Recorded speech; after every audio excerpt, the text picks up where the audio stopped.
გორის მუნიციპალიტეტის მერის შიდა აუდიტმა ფაქტობრივად დაადასტურა ის, რაზეც ოპოზიცია და სამოქალაქო საზოგადოება წლების განმავლობაში საუბრობს, რომ ადგილობრივ ხელისუფლებაში გორის მერიასა და მის მიერ დაფუძნებულ აიპებში შტატები არის ხელოვნურად გაბერილი, ანუ რეალურად არ არის საჭიროება ამდენი ადამიანის დასაქმების ადგილობრივ ხელისუფლებაში, თუმცა არსებული პრაქტიკა მიუთითებს იმაზე, როგორც ამას ოპოზიცია აცხადებს, რომ ქართული ოცნება ცდილობს მაქსიმალურად გადაავსოს დაბალი რგოლებიც კი ადგილობრივ ხელისუფლებაში იმისათვის, რომ ერთგული მსახურები შეინარჩუნოს.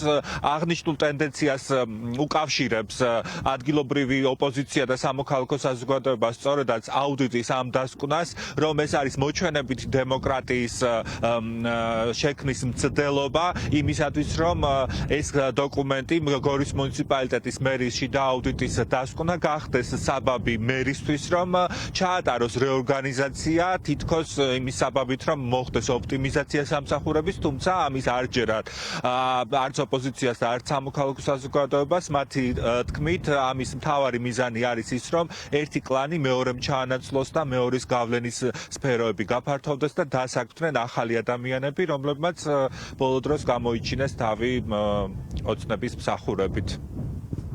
ჩვენ ამაზე წლები ავსაუბრობთ, რომ ისინი მათი უმრავლესობა ხელფას იღებს არაფერში, თუმცა ამაზე რეაგირება ამ წლების განმავლობაში იყო ნული. ამჯერად ჩვენ შეგვიძლია ვივარაუდოთ, რომ ეს არის კლანებს შორის დაპირისპირების ფარგლებში მომხდარი, ანუ განსახორციელებელი ბრჭყალებში პროექტი, როდესაც ერთი კლანი ებრძვის მეორეს, უნდა საკუთარი კადრების ჩანაცვლება არსებულ თანამდებობებზე, ან კიდევ შეგვიძლია ვივარაუდოთ, რომ აუდიტის დასკვნაში გაჟღერებული ასეთი მწვავე და მძიმე ბრალდებები ემსახურება იმას, რომ ადგილობრივი ხელისუფლების ჩინოვნიკებიდან რომელიღაცის დაჭერა ან ვიღაცების დაჭერა იგეგმება სუსის მხრივ. როდესაც პრობლემა გაცილებით უფრო სისტემური არის, ანუ საუბრობ მინისტრების მიერ მოპარულ თანხებზე, მილიონობით თანხაზე, როდესაც არის საუბარი, ქვემოთ შენს დაქვემდებარებაში მყოფი ადამიანები, როგორც თქვა, დაწყნარებული და დამშვიდებული რომ ყავდეს, უნდა აჭამო მათაც რაღაცა და ზუსტად ეს სურათი გვაჩვენა ახლა შიდა აუდიტი. უკვე პროკურატურას ექნებოდა მინიმუმ გამოძიება დაწყებული აი ამ აუდიტის დასკვნის მიხედვით. ბიუჯეტის ფულის მოპარვა ხდება, ეს არ გამოდის, იმიტომ რომ შენ ხელფას უხდი კადრს, რომელიც არ გჭირდება. პირობითად ერთი განათების ბუძის შესაკეთებლად ერთი მუშა რომ გიყენია და სამის დედამხედველი, ეს საქმე უნდა იყოს პირიქით. ქართული ოცნების ხელისუფლება ყველა შტო დაავადებული არის პოლიტიკური კორუფციითა და ფასადური დემოკრატიის სინდრომით.